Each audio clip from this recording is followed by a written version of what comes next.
Hey guys, it's Brandon Miniman from Pocketnow.com, and this is a look at the built-in applications on the Samsung Captivate. We're also going to do a web browser speed test versus the Captivate, the iPhone 4, and the Google Nexus One. Let's get to it.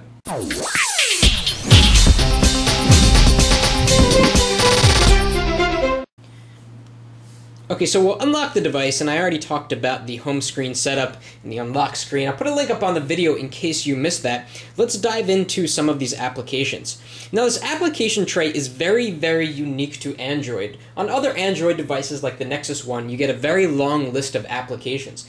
But on the Captivate, what Samsung has done is put them in a grid form like so, and what's interesting is that every app that you download gets its own colored background, but only in this screen. So you can see we have a green background, a teal background, sort of a pinkish background, and if I take any of these icons off of this screen, they change color. So if I go to the Gmail icon and I drag this over to one of my home screens, you get the standard Gmail icon. It no longer has that purple background. So it's just a really nice way Samsung has spruced up the application tray and has made it a bit more unique than what you get on other devices. There's a lot of other cool things that you can do from the application tray. You can jump from one part to the other. You can also customize this a lot. So you can press the menu button here, and we can change the type. We can do a customizable grid, an alphabetical list, or an alphabetical grid. So let's look at the alphabetical list. If you like it better arranged in that long list, you can do it like so.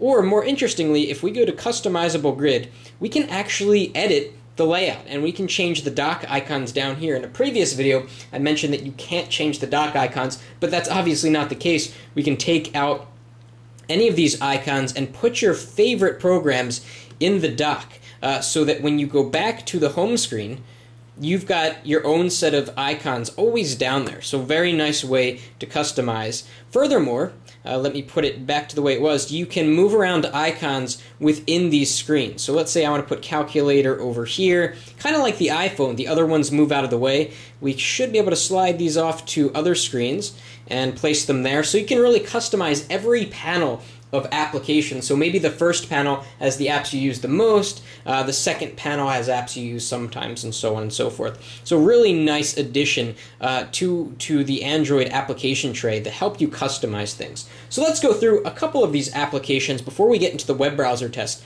There's an application here called All Share. This is for the DLNA support, which will allow you to play multimedia on other supported DLNA devices like TVs or web consoles, things like that. Let's go back in.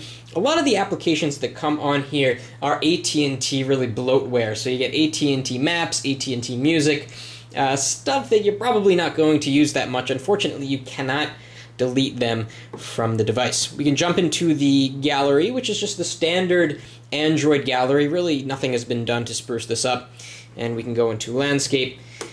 This comes right out of the Nexus One, so we can see photos, we can flip, and it's got a good level of multi-touch sensitivity, so we can do that. Very smooth, looks good. We'll talk more about photo and video quality in the upcoming review on Pocketnow.com. Let's go back. Okay, here we are back in the application tray. A lot of these things I've downloaded. It comes with an instant messaging platform so that you can go on AIM or Yahoo Messenger. It's got a memo application, which is nice to have. A trial of Mobi TV. Let's see what else we have here. It doesn't come with a way to view Microsoft documents, Microsoft Office documents, so you have to download something like Documents to Go, which unfortunately is $15. So just be aware of that if you're getting this device. And let's jump into YouTube real quick and see how video quality is. We are over Wi-Fi, so everything should be super smooth. So I'm just going to pick really anything here, and just so you can get a sense for how smooth video playback is here on the Samsung Captivate. Clean the screen a little bit. There we go. So in this case, the Super AMOLED screen is really shining. I mean, look how dark the black is compared to the other colors. This just looks awesome.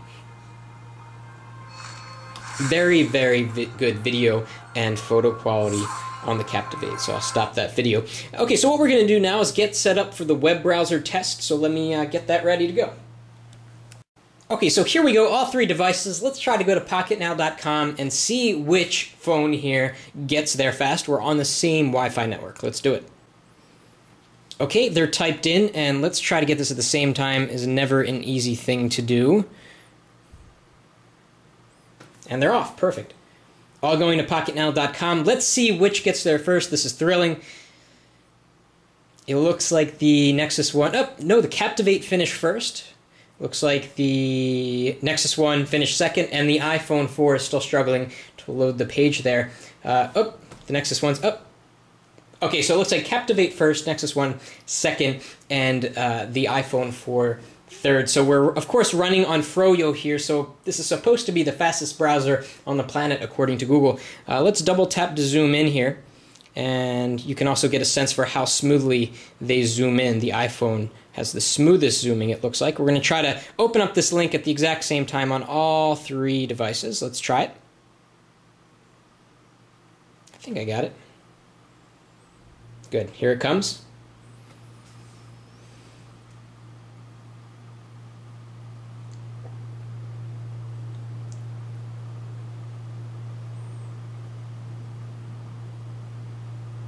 Okay, so the Nexus One finished first. It's living up to its claim as the fastest browser. Captivate second, and then the iPhone 4 keeps coming in last. Let's take a look at scrolling, see how they go down the page. Captivate just went to sleep. Wake up. There we go. So Nexus One scrolling. Okay. Captivate scrolling. Seems a little bit smoother. iPhone 4, probably the most smooth. Let's check screen rotation speed on this particular page before we do another speed test. Okay, Captivate was faster there.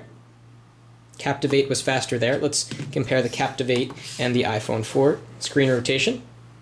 Captivate 1.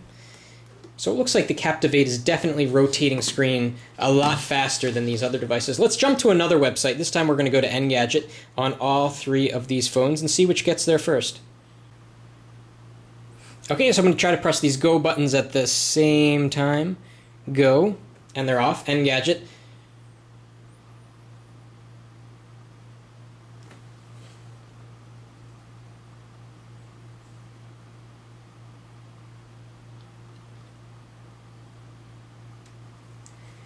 Captivate 1, followed by probably the Nexus One. The Nexus One and the iPhone 4 is again in last place. Let's do a flick scroll here because these are very long web pages. So we'll go all the way down, or most of the way down. You can get a sense for how smooth the scrolling is. The iPhone will have the smoothest scrolling, although it's not loading the pages that fast. So let's go to this particular page. Let me bring up the headline, and we'll drill into that, see which goes faster, and then we'll conclude the browser test here for this round.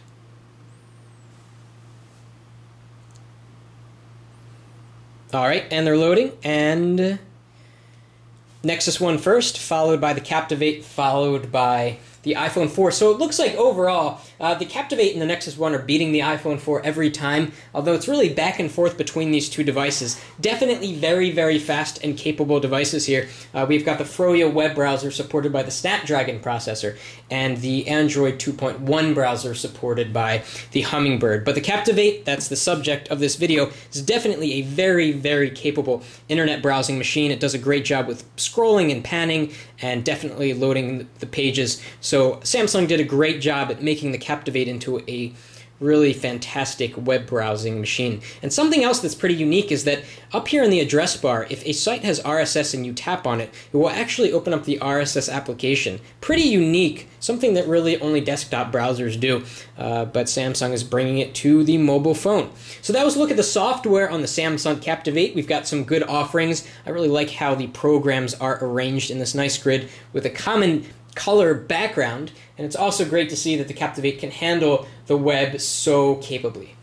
Be sure to check Pocketnow.com for the full review and give the video a thumbs up if you liked it. Thanks for watching.